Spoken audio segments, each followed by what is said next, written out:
बार एक बहुत बड़ा बिजनेसमैन एक गांव जाता है जहां उसको बहुत बड़ी फैक्ट्री लगानी होती है और वह लोकेशन के वजह से वह गलत रास्ते पे चला जाता है जहां उसे एक नदी पार करनी होती है और वह उस नदी पार करके उसे जाने में 20 मिनट लगता है। तो उसे लगता है क्यों ना मैं सड़क से ही चला जाऊं। जब वह सड़क का लोकेशन देखता है तो उसे उस लोकेशन से पता चलता है कि मुझे उस जगह पे जाने के लिए लगभग 8 घंटे लगेंगे। तो वो खुद डिसाइड करता है कि क्यों ना मैं नदी पार करके ही 20 मिनट में वहां पे चला जाऊं। और वह नाव में बैठता है और नाव वाले से कहता है मुझे उस पार छोड़ दो, मैं तुम्हारी जो मजदूरी होगा वो मैं तुम्हें दूंगा। और वह नाव में बैठ जाता है।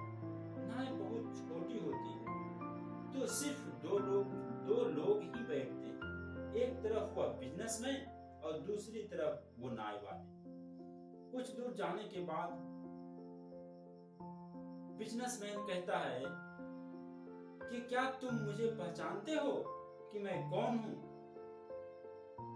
तो नाव वाले कहता है बहुत सम्मान और आदरणीय के साथ, नहीं साहब, मैं नहीं जानता हूं कि आप कौन हैं।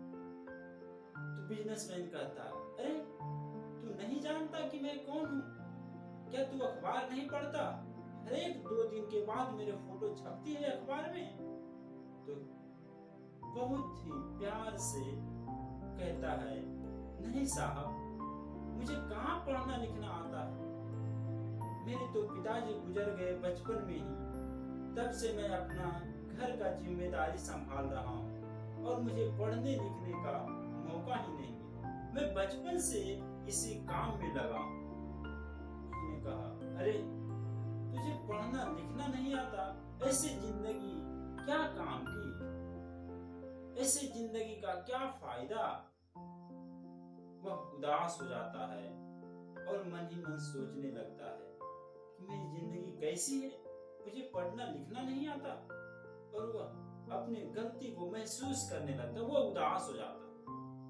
और फिर कुछ दूर चलने के बाद फिर बिजनेसमैन पूछता है कि ये जो तुम इतनी बड़ी फील्ड देख रहे हो, यहाँ पे एक बहुत बड़ी फैक्ट्री लगेगी मिनरल वाटर की, जो गांव में तो नहीं लेकिन शहरों में बहुत बिकती है। तो नाव वाले ने कहा साहब मैं कुछ समझा नहीं, क्या लगेगी, फिर से एक बार आप मुझे बताएं। बिजनेसमैन गुस्से में आ जाता है और कहता है ये जो खाली जमीन देख रहे हो, यहाँ पे मेरी बहुत बड़ी फैक्ट्री लगेगी मिनरल वाटर की, जो तुम्हारे गांव में तो नहीं लेकिन शहरों में बहुत बिकती है। तुम जब शहर गया होगा तो देखा होगा कि दुकान पे पानी की बोतलें रखी होती है।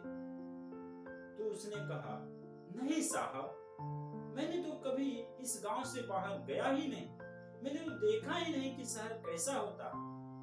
फिर बिजनेसमैन मुस्कुराते हुए कहता है और उसका मजाक उड़ाता है, कहता अरे तूने शहर नहीं देखा?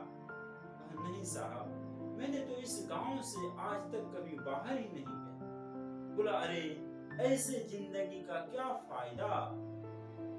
अब वह मन ही मन उदास होने लगता है, उसे अपनी गलती महसूस होने लगती है, कैसी जिंदगी जी रहा हूं मैं, मेरी जिंदगी किसी काम का नहीं है, मुझे कोई खुशी नहीं मिल रही इस जिंदगी से, मैं किसी काम लायक नहीं हूँ, मुझे पढ़ना नहीं आता, मैंने आज तक शहर नहीं देखा।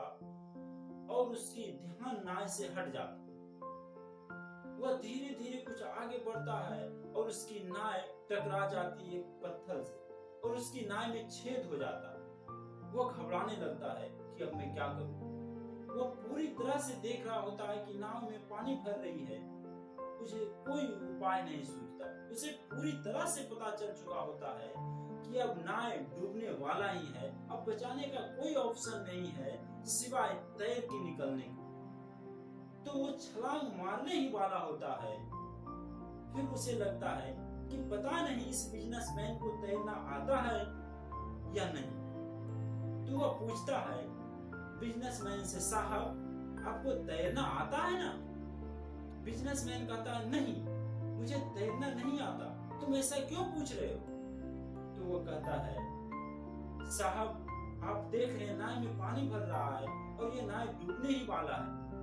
अब इसे बचाने का कोई ऑप्शन नहीं है, हम दोनों को जान बचाने के लिए तैरकर पार होना पड़ेगा।